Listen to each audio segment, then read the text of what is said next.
Evangelho segundo Lucas, capítulo 4, versículo 14. Diz assim a palavra do Senhor: Então, pelo poder do Espírito, voltou Jesus para a Galileia. Amados, se pegarmos o Evangelho segundo Lucas e estabelecermos uma comparação entre a sua redação e o que havia de melhor de literatura no primeiro século, chegaremos, pastor Wagner, na mesma conclusão que estudiosos chegaram antes de nós, que Lucas era um cristão culto no sentido dele ter expertise em várias áreas do saber humano.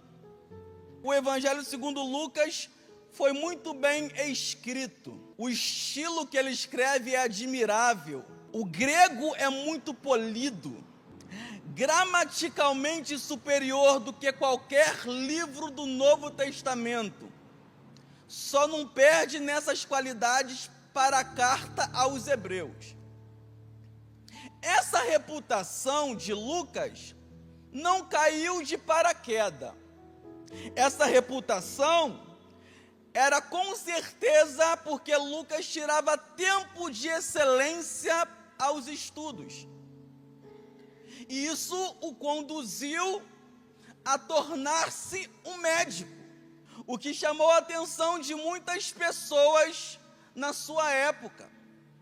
E logo Lucas foi reconhecido como alguém que escreveu sobre Jesus inspirado pelo Espírito, já no segundo século. Chamou também a atenção em razão dos termos que ele utiliza, as palavras muito peculiares à medicina, a ponto de Paulo chamar em Colossenses capítulo 4, versículo 14, de Lucas, o médico amado. Porém, Lucas não foi apenas amado, Lucas foi alguém levantado por Deus e colocado no lugar certo, no tempo certo e no meio das pessoas certas. Deus faz isso no tempo certo porque colocou Lucas na cidade de Troade durante a segunda viagem missionária respaldada pela igreja de Antioquia e na companhia de Paulo, Silas e Timóteo, prateleira de cima. Deus, ele faz essas coisas. Deus levanta pessoas específicas para tempos específicos, para que estejam no lugar certo, no tempo certo, com as pessoas certas. Para o tempo da trajetória do deserto, ao lado de Moisés, Deus coloca não apenas Arão, seu irmão, e não apenas Ur, ele coloca Josué. Para o tempo dos juízes, ele não apenas coloca os outros juízes, ele coloca uma mulher cheia do Espírito Santo, que profetizava debaixo de uma palmeira, Débora. Para o tempo da crise política e espiritual, enquanto Israel estava em cima do muro, eles não sabiam se adoravam a Deus ou se adoravam Baal. Deus coloca ao lado de Elias não apenas um grupo de profetas, Deus coloca Eliseu. Para o tempo que Davi está sendo perseguido porque fora ungido, ele coloca do lado de Davi o filho do rei, Jonatas. E quando Davi assumiu o trono, ele coloca Valente junto de Davi. Eu preciso liberar uma palavra profética para a sua vida, se você crê, que o Espírito Santo está fazendo queimar no meu coração por 10 dias. Deus tem uma obra na sua vida. Descanse no Senhor, e porque Ele tem uma obra na sua vida, Ele é poderoso para colocar pessoas específicas no tempo certo, na hora certa. Fique tranquilo no Senhor. Deus vai levantar para a sua vida, para a sua casa, para o seu ministério, para a sua família, valentes. Essas pessoas terão o coração e a disposição de Ruth. Elas dirão em palavras ou em ação: aonde tu fores, eu irei. Aonde pisares, eu também pisarei. O teu Deus será o meu Deus. Existira, porém, algo que a Lucas chamou mais atenção do que os bisturis ou os prontuários médicos: o Espírito Santo. De forma que poderíamos chamar o Evangelho segundo Lucas do Evangelho segundo o Espírito Santo. Porque do primeiro capítulo até o último capítulo, o Evangelho é permeado de ação e da operação do Espírito Santo. No capítulo 1, lá tem um homem cheio do Espírito Santo, João Batista. No versículo 35 do capítulo 1, tem uma mulher que recebe a visita de um anjo, e ele diz: virá sobre você o Espírito Santo e vai te envolver. No versículo 41, o Espírito Santo, como se não fosse suficiente, está gerando dentro do ventre de Maria. Jesus pega Maria, transporta até as montanhas da Judéia, chega na casa de Isabel, e quando Isabel ouve as palavras Shalom, o Espírito Santo vai dentro do ventre de Isabel e sacode João. No versículo 67, o Espírito Santo é aquele que enche Zacarias a tal ponto dele profetizar. E aí você fala: acabou aí? Não, não acabou não. Tem o capítulo 2. Porque no capítulo 2, versículo 25, o Espírito Santo está sobre Simeão. E no versículo 26, o Espírito Santo chega no pé do ouvido, me perdoe essa expressão, no pé do ouvido de Simeão e fala: você não vai morrer enquanto não experimentar a minha promessa. No versículo 27, o Espírito Santo chega novamente para Simeão e fala: chegou a hora, Simeão, vá ao templo. E Simeão vai ao templo. Simeão pega o menino Jesus, levanta e fala: pai, agora pode despedir o teu servo, porque ele já viu a salvação de Israel. Então no capítulo 2, o Espírito Santo ele fala, o Espírito Santo ele revela, e o Espírito Santo ele conduz.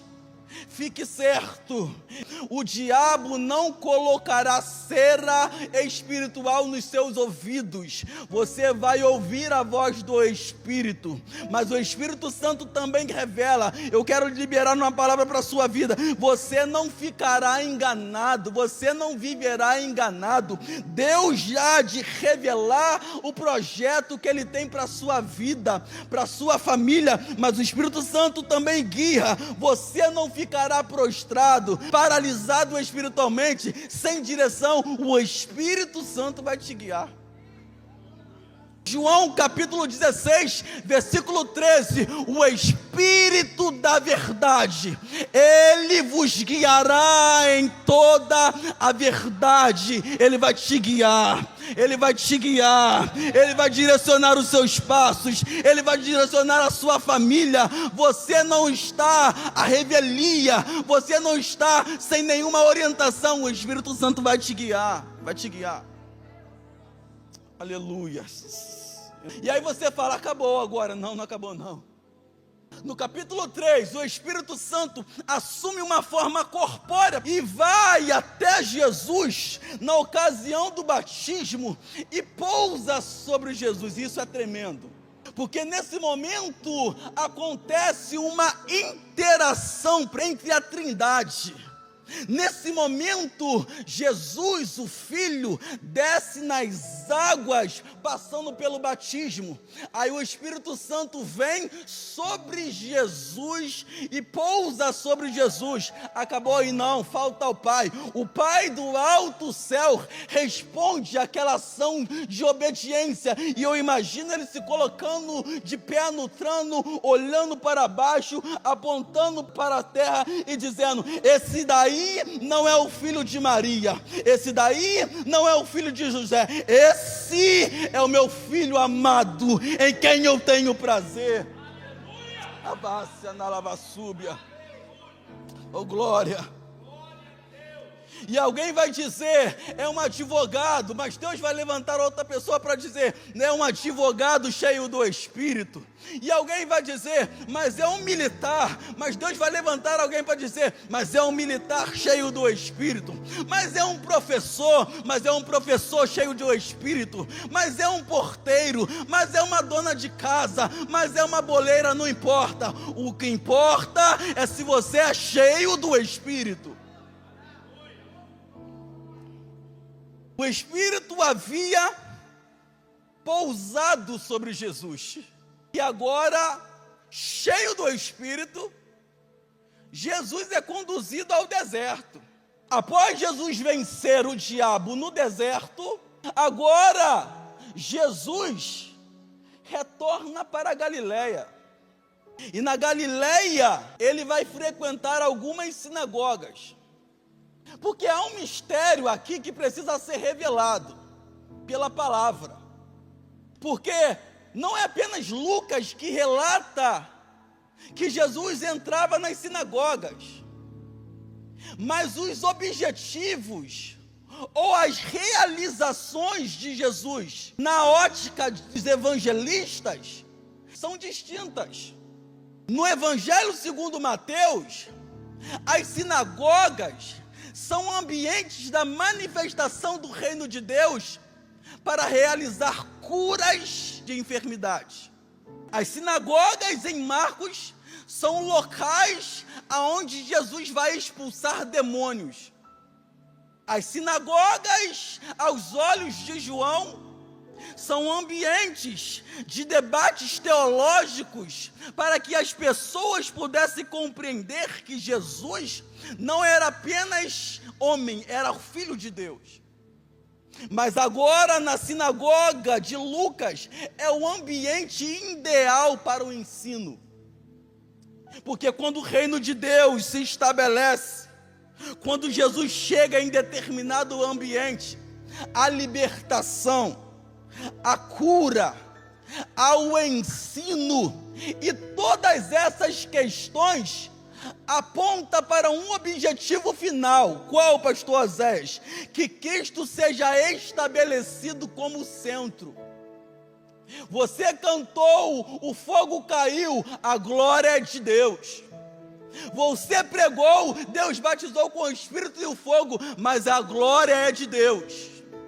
Você adorou e Deus transformou e salvou. Mas se tem uma coisa que Deus não abre mão, é da sua glória. Porque diz a palavra de Deus que nele nos movemos e existimos e vivemos. Porque dele e por ele e para ele são todas as coisas. Quer comais, quer bebais ou façais qualquer outra coisa, fazei-o para a glória de Deus. A glória é dele, a glória é dele, a honra é dele, a sua família é para a glória de Deus. Você galgou essa posição na empresa, mas no final é para a glória de Deus. Você vai ser consagrado ao ministério, mas o final é para a glória de Deus. Deus vai te tirar apenas da circunscrição, da sua localização regional, vai soprar o seu nome pelo Brasil,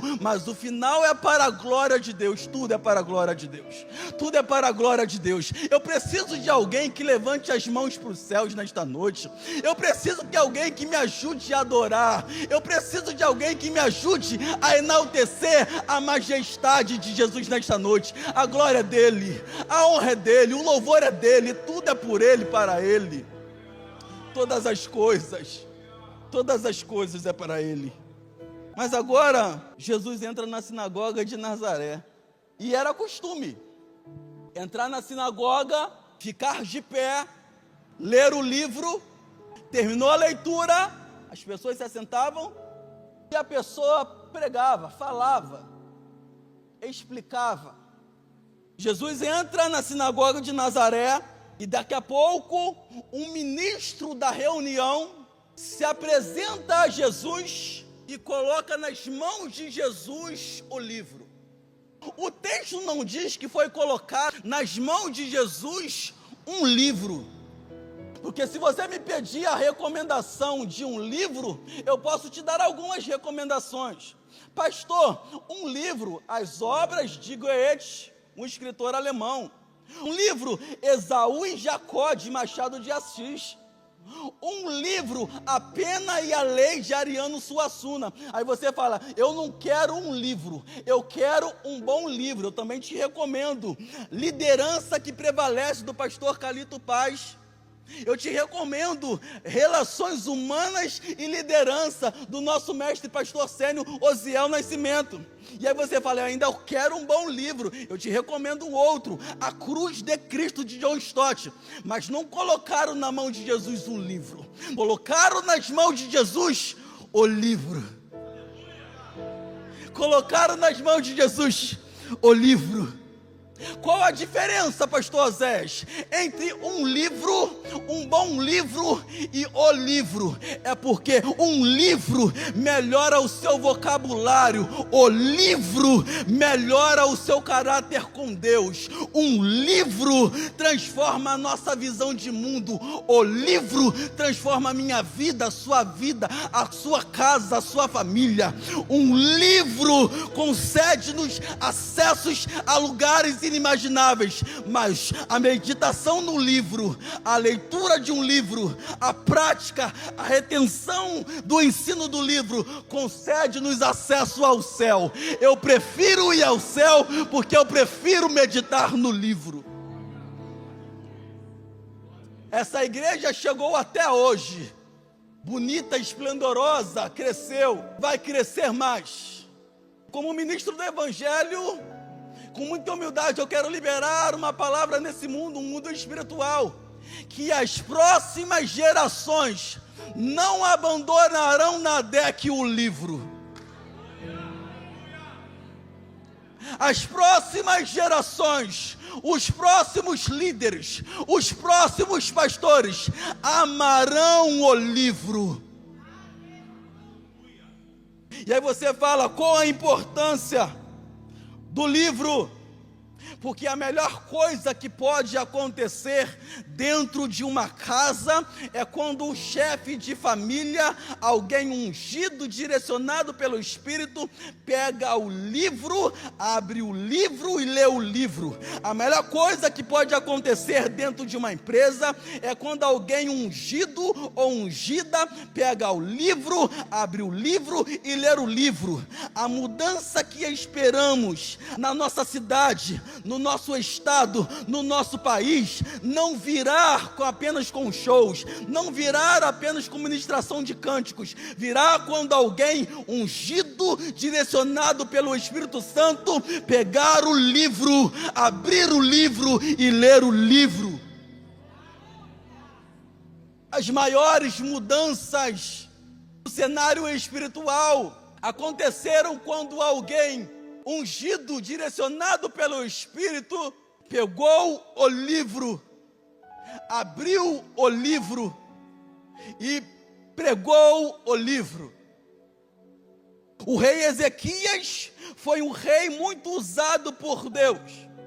O rei Ezequias agora vai fazer uma reforma dentro da casa de Deus. uma reforma física. Então ele abriu os portões da casa de Deus, ele trouxe para dentro da casa de Deus sacerdotes e levitas, que estabeleceram uma purificação espiritual. Mas diz a minha Bíblia, em 2 Crônicas 29, que a reforma espiritual acontecia à medida que se colocava em prática as palavras do livro.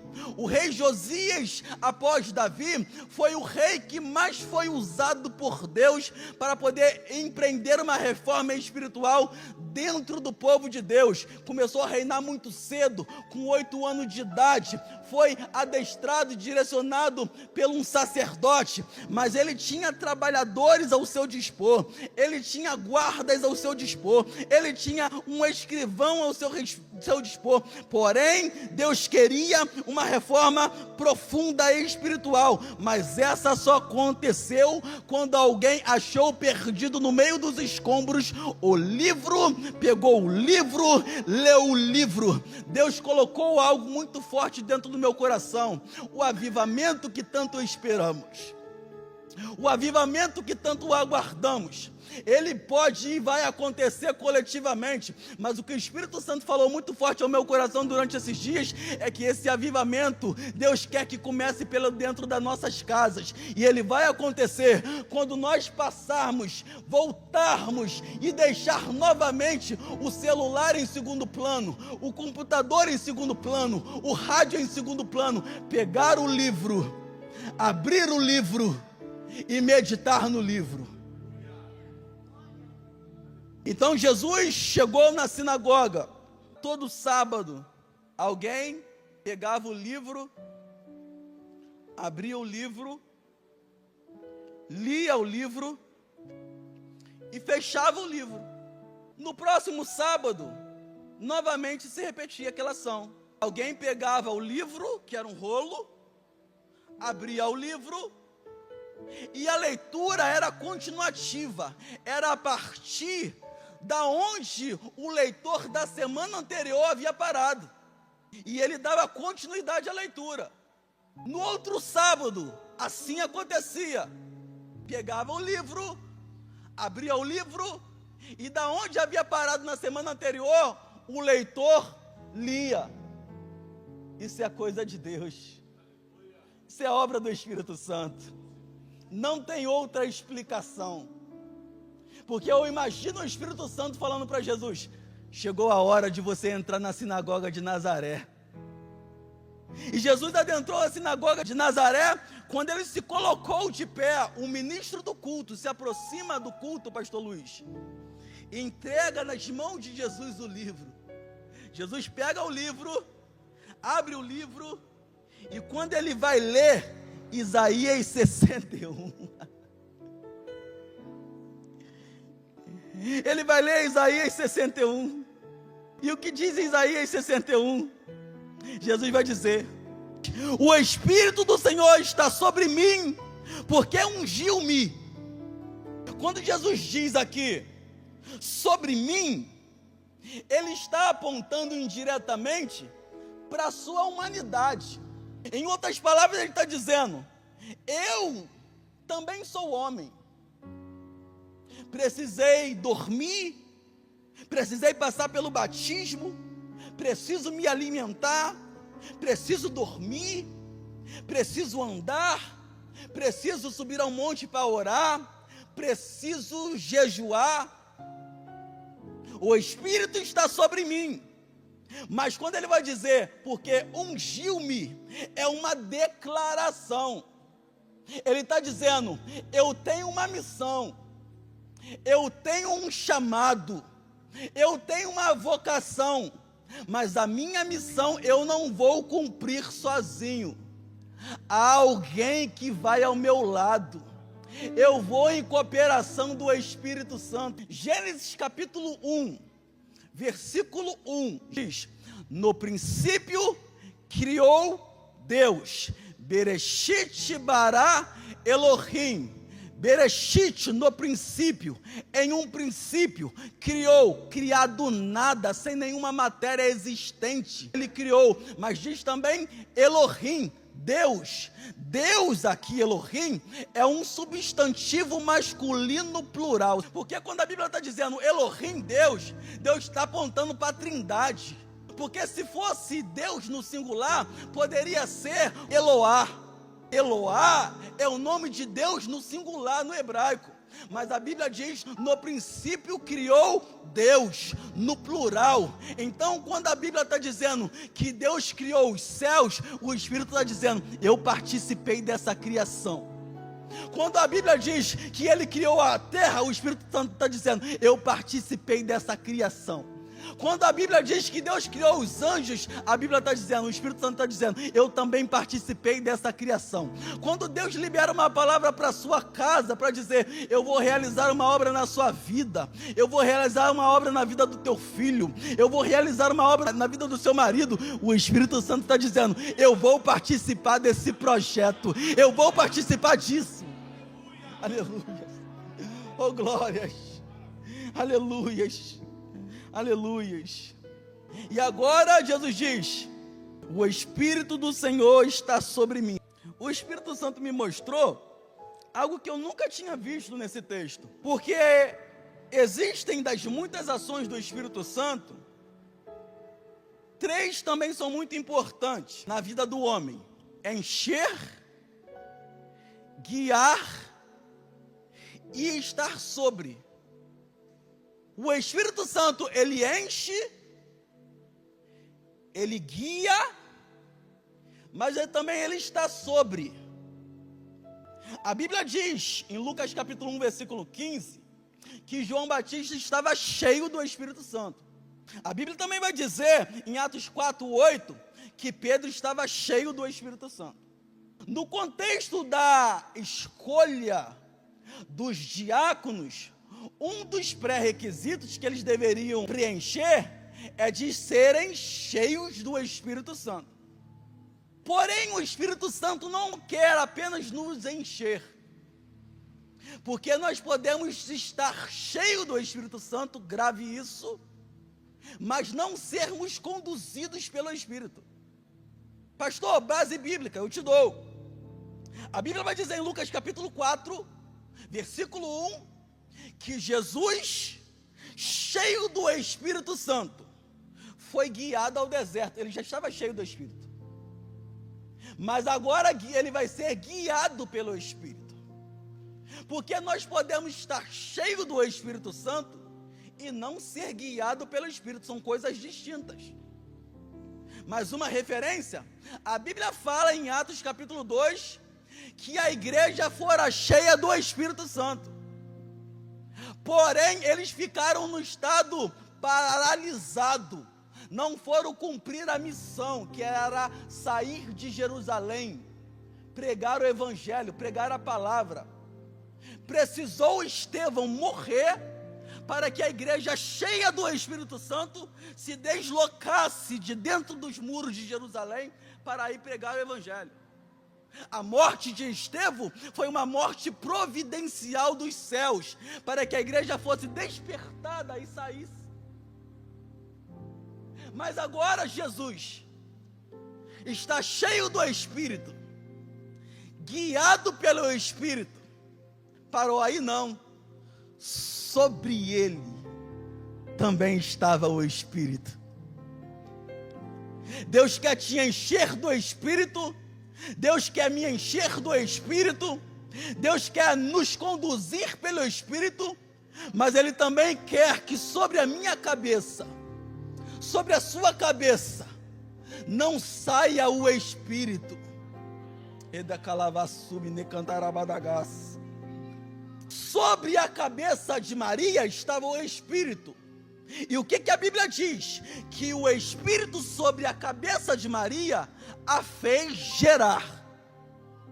O Espírito Santo sobre a cabeça de Simeão lhe deu revelação.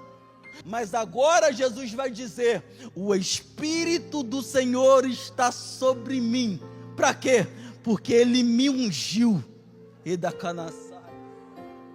Por que a unção, pastor Zés? Porque são muitas demandas espirituais. O texto explica. As demandas espirituais são muito grandes, presbítero. O senhor sabe disso. Eu já fui líder de jovens. São muito. É pessoas que te ligam durante a noite que cortaram um pulso. É pessoas com problema de pornografia. É pessoas com problema de relacionamento. É pessoas pensando em parar, pensando em desviar. É pessoas que hoje estão no culto, feliz, saltitando, e amanhã estão te ligando falando assim: eu vou abandonar o barco, eu vou largar a igreja, eu vou largar a cruz. É muita responsabilidade. Mas Jesus nos dá um exemplo, nos dá uma lição.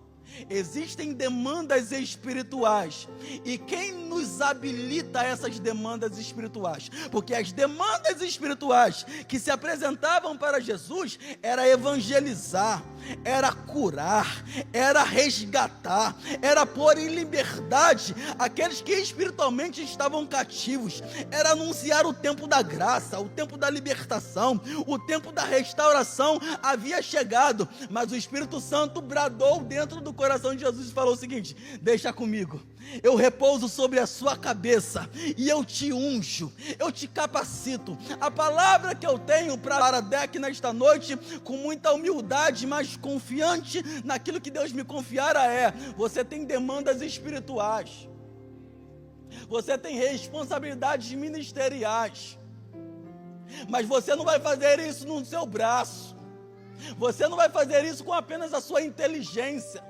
você não vai fazer isso apenas com a sua capacidade humana, com a sua desenvoltura, com a sua intrepidez. Você vai fazer cumprir essas demandas, mas será sobre o Espírito Santo. Então eu quero liberar uma palavra para quem tem fé e coração contrito para receber. O Espírito Santo vai pousar sobre você.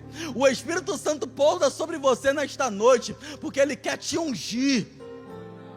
Ele quer te ungir. Ele quer te ungir. Fica de pé, por gentileza, nesse momento.